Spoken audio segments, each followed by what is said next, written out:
रोजाना सबसे पहले अनुपमा सीरियल देखने के लिए हमारे चैनल को सब्सक्राइब करें। एपिसोड के स्टार्टिंग में हम देखते हैं अनु ईशु को बोलती है कि ईशु तू कहाँ पर गई थी। ईशु बोलती है कि आपके हाथ की कड़ी खाकर ओवर ईटिंग हो गई थी तो मैं बस घूमने के लिए गई थी, कल मेरा ऑडिशन है। अनु बोलती है झूठ मत बोल, जो सच बात है वो बता दे। ईशु बोलती है कि पिया मुझे बोल रही थी कि मुझे मेन लीड रोल कभी भी नहीं मिलेगा, तो मैं बस उसी से झगड़ा कर रही थी। मैंने उसको बोला कि तुम देखना, मैं जल्दी ही मेन रोल में दिखाई दूंगी। अनु बोलती है कि तुझे कौन सी वाली झाड़ू ज़्यादा पसंद है तो मुझे बता देना, मैं उसी झाड़ू से तेरी पिटाई करूंगी अगर अगली बार मुझे बिना बताए यहाँ से बाहर गई तो। ईशु जल्दी से अपनी जगह पर आकर सो जाती है और सोच रही होती है कि आज तो मैंने कमाल की एक्टिंग की है। अनुमा को कुछ पता भी नहीं लगा। अनु घर के अंदर जा रही होती है, तभी वो बाहर की तरफ राजा को दिखती है। वो बेंच पर सो रहा होता है, उसे बहुत ज़्यादा ठंड लग रही होती है। अनु कंबल लेकर आती है। अनु सोच रही होती है ये बच्चे भी ना, राजा ने परी के लिए अपना घर परिवार ऐशो आराम सब कुछ छोड़ दिया, यहाँ पर ऐसे सो रहा है। अब इन बच्चों को मैं कैसे समझाऊं। मैं भी यही चाहती हूँ कि सब कुछ ठीक हो जाए, लेकिन अगर राजा यहाँ पर रहा ना तो बात बनने के बजाय और ज़्यादा बिगड़ जाएगी। मुझे इसे यहाँ से वापस भेजना ही होगा। राजा नींद में बोल रहा होता है कि मैं परी के बगैर नहीं जी सकता। आगे हम रजनी को देखते हैं। रजनी के ऊपर पेपर्स आकर गिरते हैं। रजनी अपने सामने अनु को देखती है। वो बोलती है अनु। अनु बोलती है कि मैंने सारे के सारे पेपर्स पढ़ लिए हैं, मैंने तुझ पर इतना भरोसा किया था, मैंने तो तुझे अपनी सहेली समझा था, लेकिन तू तो धोखेबाज निकली। रजनी बोलती है कि नहीं। रजनी अपने ख्यालों से बाहर आती है। वो देखती है कि अनु यहाँ नहीं है। रजनी सोच रही होती है कि दिमाग को शांत करने के लिए तो मेडिटेशन कर रही थी, लेकिन ऐसा सपना आया है। अनु को कुछ भी पता नहीं चल सकता। अनु मुझ पर बहुत भरोसा करती है। अगर उसे कुछ पता चल गया ना तो सारा प्लान फेल हो जाएगा, और वैसे भी उसे पता चलेगा ना उससे पहले मेरा काम हो चुका होगा। रजनी पराग के पास कॉल करती है। पराग को बोलती है कि मेरे बेटे की शादी होने वाली है और मैं चाहती हूँ कि तुम अपनी पत्नी और पूरे परिवार के साथ यहाँ पर शादी में आओ। और वैसे भी तुम्हारी समधन ने तुम्हें न्योता तो दे ही दिया होगा। तुम्हारी जो समधन है ना वो मेरी भी समधन बनने वाली है। सीधा सीधा नहीं सही, लेकिन फिर भी हमारा रिश्ता तो बन ही गया है। पराग बोलता है कि मैं नहीं आ पाऊंगा, लेकिन अच्छा हुआ तुमने कॉल किया, मैं तुमसे एक बात करना चाह रहा था। चोल की एनओसी पर सिग्नेचर लोग अपनी खुशी से कर रहे हैं ना, क्योंकि बा कहती है कि लोगों की अगर वहाँ पर खुशी नहीं हो तो फिर हमारा जो पूरा महल भी होगा ना वो भी खड़े खड़े गिर जाएगा। और ये वैसे भी मेरा पहला प्रोजेक्ट है तो मैं किसी की बद्दुआ नहीं लेना चाहता। रजनी बोलती है कि पराग तुम आज भी अपनी बा की बात मानते हो। पराग बोलता है जो सही बात होती है वो मानता हूँ, सारी बातें नहीं। और वैसे भी मेरा एक उसूल है, पराग कोठारी है ना वो बिजनेस में कभी भी बेईमानी नहीं करता। रजनी बोलती है फिक्र मत करो, तुम बस अपने बिजनेस पर ध्यान दो, ये सब कुछ मैं संभाल लूंगी। और वैसे भी मैंने अनु से बात की है, अनु चोल वालों को समझाए कि सब लोग अपनी खुशी से ही साइन करने वाले हैं। पराग बोलता है ये मेरा पहला प्रोजेक्ट है, अगर कुछ भी गड़बड़ हुई ना तो मैं बर्बाद हो जाऊंगा। रजनी बोलती है कि तुमने मुझे बर्बाद किया था, लेकिन मैं तुम्हें बर्बाद नहीं होने दूंगी, और हो सके तो शादी में आ जाना, मुझे अच्छा लगेगा। आगे हम अनु को और सभी चोल वालों को देखते हैं। सब लोग साथ मिलकर शादी की तैयारियां शुरू कर देते हैं। अनु बोलती है कि कोई गड़बड़ नहीं होनी चाहिए। सरिता बोलती है बिल्कुल फिक्र मत करो, सारे चोल वाले साथ मिलकर काम कर रहे हैं ना, बिल्कुल भी गड़बड़ नहीं होगी। अनु के पास एक लड़का आता है। वो बोलता है कि अनु ताई खाने का डिब्बा दे दो। अनु उसको खाने का डिब्बा दे देती है। अनु सभी चोल वालों को बोलती है कि देखो शादी तक हम लोग यहीं पर खाना बनाएंगे और यहीं पर साथ खाना खाएंगे। चोल की औरतें बोलती है कि चलो अच्छी बात है, घर का काम नहीं करना पड़ेगा। कुछ बोलती है कि चलो अच्छी बात है, सास के ताने नहीं सुनने पड़ेंगे। अनु देखती है कि राजा और परी दोनों साथ मिलकर काम कर रहे हैं और दोनों बहुत ज़्यादा खुश है। अनु उन दोनों को खुश देखकर खुश हो जाती है। भारती अनु के पास आती है। इधर जैसी बोलती है कि क्या हुआ, तुझे तेरे आई बाबा की याद आ रही है। भारती बोलती है कि हाँ याद तो आ रही है, लेकिन आप सब लोगों के प्यार की वजह से मैं उन्हें इतना ज़्यादा मिस नहीं कर रही। और वैसे भी थैंक यू अनुताई, आपने मेरी खुशियों का बटन ऑन कर दिया। अनु बोलती है कि जा तूने खुद ने ही ये सब कुछ किया है। अनु भारती को बताती है कि देख तेरी मेहंदी पिस गई है। भारती उस मेहंदी की खुशबू लेती है और बोलती है कि ये तो अच्छी है। भारती के पास मैसेज आता है। भारती उस मैसेज को देखकर बहुत ज़्यादा अपसेट हो जाती है। अनु बोलती है कि क्या हुआ। भारती बताती है कि मेरी बहन का मैसेज आया है, हमारे गांव में जो हमारी ज़मीन थी ना वो हमारे सरपंच ने ले ली। मेरे बाबा ने जब कर्जा लिया था ना तो बाबा ने पेपर्स पढ़े नहीं, उन पर बस ऐसे ही सिग्नेचर कर दिए। बाबा खेती से ही सभी लोगों का पेट पालते थे, आई बाबा बहन सब लोगों का क्या होगा, मुझे कुछ समझ नहीं आ रहा। भारती बहुत ही ज़्यादा अपसेट हो जाती है। भारती बोलती है अनु ताई मेरे पापा बहुत अच्छे हैं, तो उनको ऐसा लगता है कि सारे ही लोग अच्छे हैं, इसीलिए उन्होंने है ना पेपर्स पढ़े नहीं, सरपंच पर भरोसा किया और ऐसे ही सिग्नेचर कर दिए, और सरपंच ने बाबा को इतना बड़ा धोखा दिया। भारती बोलती है अनु ताई अब हम क्या करेंगे, मेरे बाबा क्या करेंगे। अनु बोलती है तो फिक्र मत कर, सब कुछ ठीक हो जाएगा। हम ज़मीन के लिए लड़ेंगे, मैं तुम्हारे बाबा का साथ दूंगी और अगर तुझे गांव जाना है तो तू जा, मैं रजनी से बात करूंगी, शादी थोड़े दिन बाद हो जाएगी। भारती बोलती है नहीं अनु ताई, बाबा पहले से परेशान है, अगर मैं जाऊँगी ना तो उन्हें पता चलेगा कि शादी नहीं हो रही है तो वो और ज़्यादा परेशान हो जाएंगे। जस्सी बोलती है भारती तो फिक्र मत कर, जब तेरे गांव के सरपंच को पता लगेगा ना तो रजनी देसाई की बहू बनने वाली है तो फिर देखना वो कैसे सारी ज़मीन वापस कर देगा। और वैसे भी हम रजनी ताई से बात करेंगे।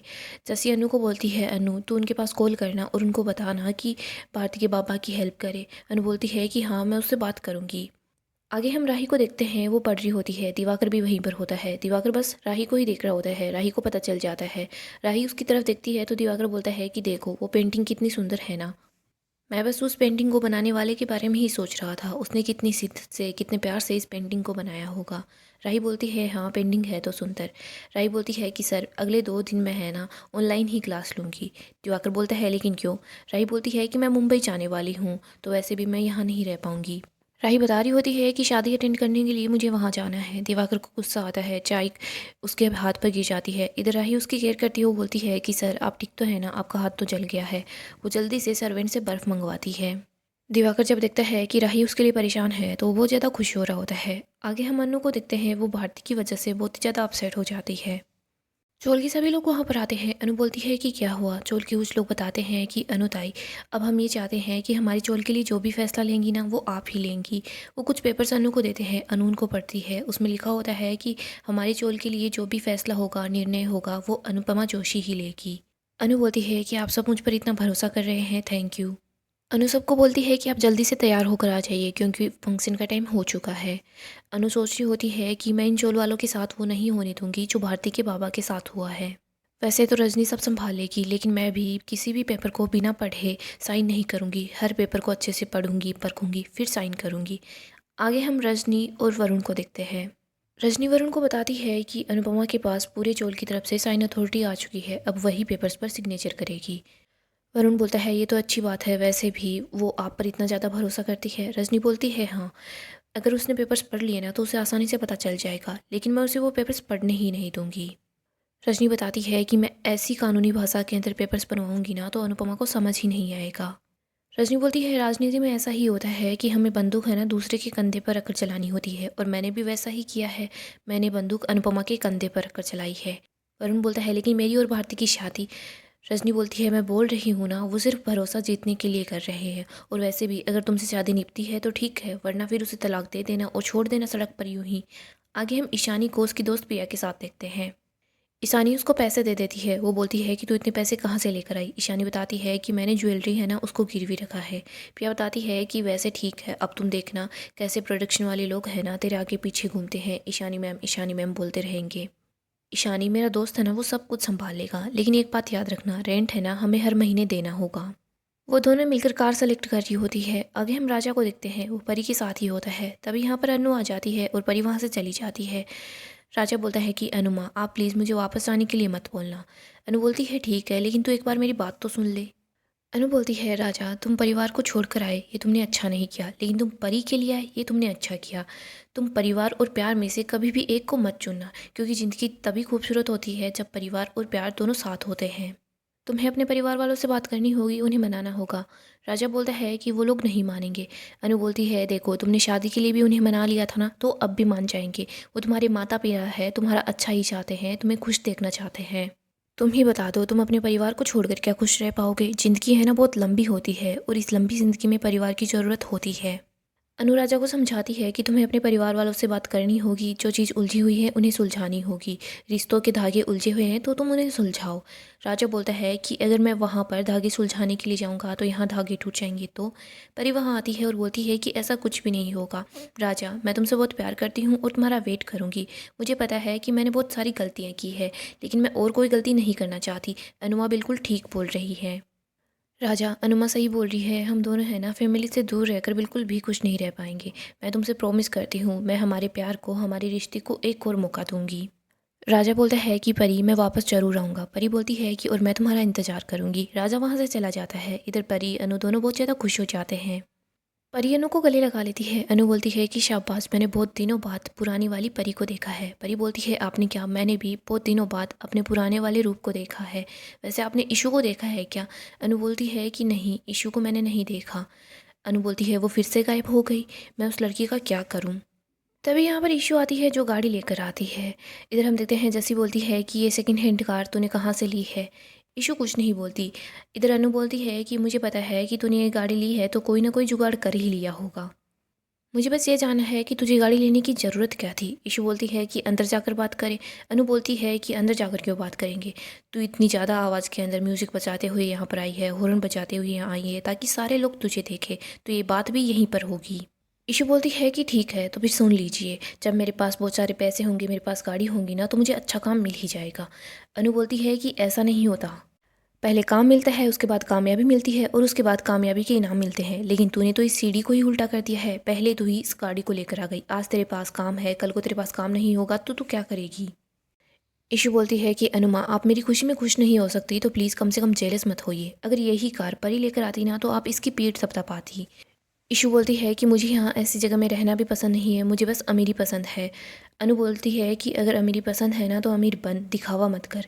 ईशू बोलती है कि मैंने आपको बोला क्या कि आप महानता का दिखावा करती है।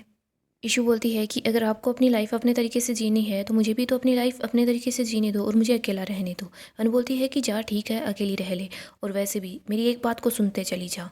अगर मुझे ये पता चला कि तूने ये गाड़ी गलत तरीके से ली है ना तो मैं तेरा वो हाल करूँगी जिसके बारे में तूने सोचा भी नहीं होगा।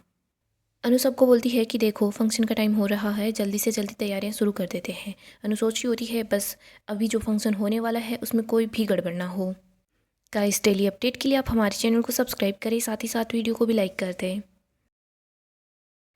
नेक्स्ट एपिसोड में हम देखेंगे अनु, भारती सभी लोग बहुत ज़्यादा खुश होते हैं। भारती की मेहंदी की रस्म चल रही होती है। यहीं पर वरुण और रजनी भी आ जाते हैं।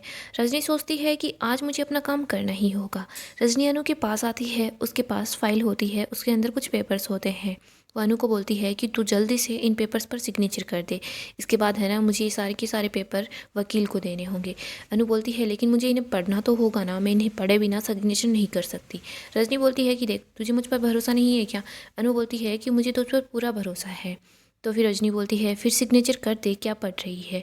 मैं इस चोल को बचाना चाहती हूँ, तो मेरी बात समझ रही है ना? अनु बोलती है हाँ। अनु सिग्नेचर करना स्टार्ट भी कर देती है। अनु सोच रही होती है कि मैं क्या करूँ, मैं इन लोगों के साथ ऐसा कुछ भी नहीं होने दे सकती जैसा भारती के बाबा के साथ हुआ है। यहीं पर हम देखते हैं रजनी बहुत ज़्यादा खुश हो जाती है कि फाइनली सिग्नेचर हो रहे हैं। इधर वरुण भी खुश हो रहा होता है कि मम्मी है ना वो सारा काम संभाल लेगी। सो दोस्तों, ऐसे ही अपडेट के लिए हमारे चैनल को सब्सक्राइब करें और वीडियो को लाइक भी कर दें।